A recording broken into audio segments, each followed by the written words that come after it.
こんにちは。動画のご視聴ありがとうございます。ところで、皆さんはクマゼミの鳴き声には2タイプあるということをご存知でしょうか？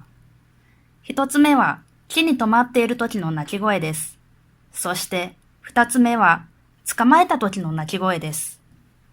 この動画ではこの2タイプの鳴き声の両方をご紹介したいと思います。ぜひ鳴き声の違いを聞き比べてみてください。ちなみに、鳴くことができるのはオスだけです。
動かしますが、